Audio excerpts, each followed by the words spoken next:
Hey everyone, Harry here to talk about the unsuccessful effort by Donald Trump's lawyers to modify the gag order against him to permit him to respond, as they put it, to some trash talking or other kinds of disparagements on the part of Stormy Daniels and Michael Cohen. In other words, two witnesses in the case.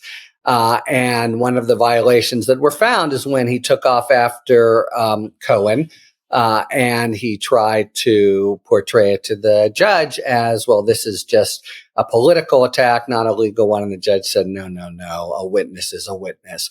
So the follow-up attempt, Trump, we've actually learned this in the trial itself, but he is so vengeance focused. And when somebody messes with him, every bone and viscera in his body wants to trash them in every way possible.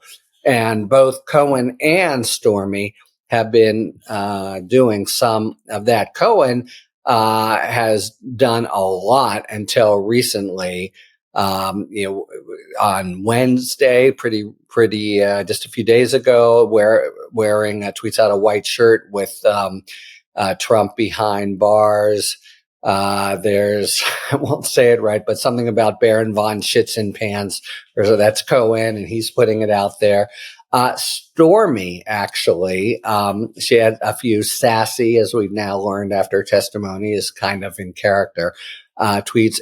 And we learn a sort of a clever kind of put down of him. The outfit she wore on day one of her testimony is the same one she wore in a cameo appearance in a movie about Donald Trump selling his soul or Bad President. I think it's called Donald Trump selling his soul in order to win the 2016 election. So he is just fit to be tied, frothing at the mouth, pawing the stall, wanting to go after them. And they tried this on Thursday vis-a-vis Stormy. They said, look, her testimony is now over, so it shouldn't really matter. And the court said, no, I'm sorry. Look, this isn't just about her. If you disparage a witness like this or intimidate them, that'll affect future witnesses, and we're not having it. And then they tried again with Cohen on Friday. And it was interesting because at least through Wednesday, there was some indication maybe he'd gotten the message. But very recently, as of Friday, when the judge is thinking about it, Cohen has been out there taunting Trump. And that's a problem, right? You can't, as Merchana said, the gag order is meant to be a shield, not a sword. And he turned to the prosecution and said, can you please just tell him to be quiet? And the prosecution, it was, in the context of a trial in which Cohen has again and again and again had different witnesses on the prosecution side say what a kind of hard to control, browbeating. He's taken a lot of crap for different reasons. But they said, Your Honor, we've done it again and again. We tell all our witnesses this. We've clearly told Michael Cohen not to talk, but we don't have the power to force him. And, it looks as if also Mayor Chun doesn't you can't really enter a gag order against a witness. You don't have the same kind of power over them as you do over a defendant that, there's a case and they're one of the parties. But what Mayor Chun did was say, well, look, maybe it'll help a little if I get involved.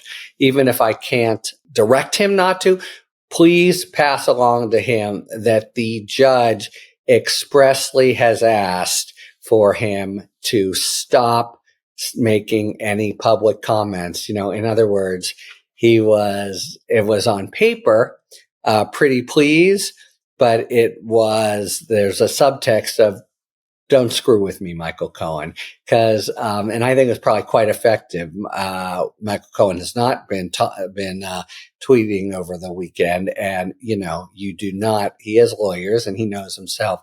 You just don't want to come into court when a judge has said "pretty please." Judges don't normally say "pretty please"; they say "you shall." They order.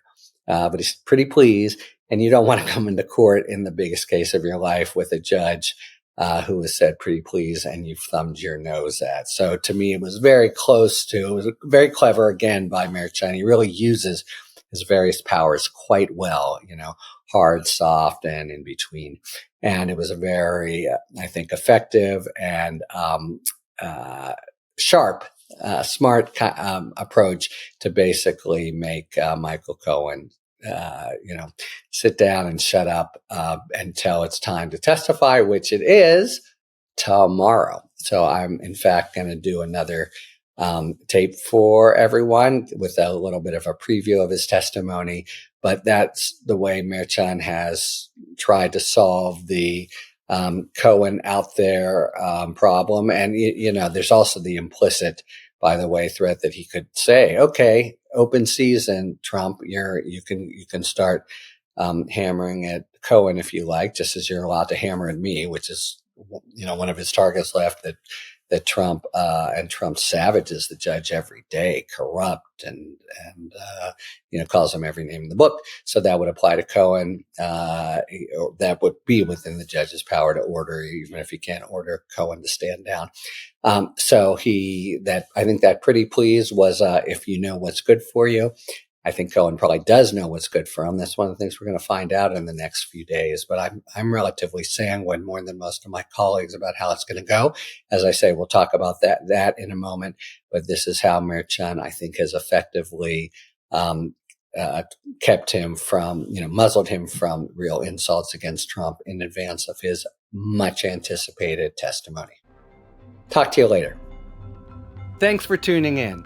If you enjoyed this video and other Talking Feds content, please take a second to like and subscribe. Talk to you later.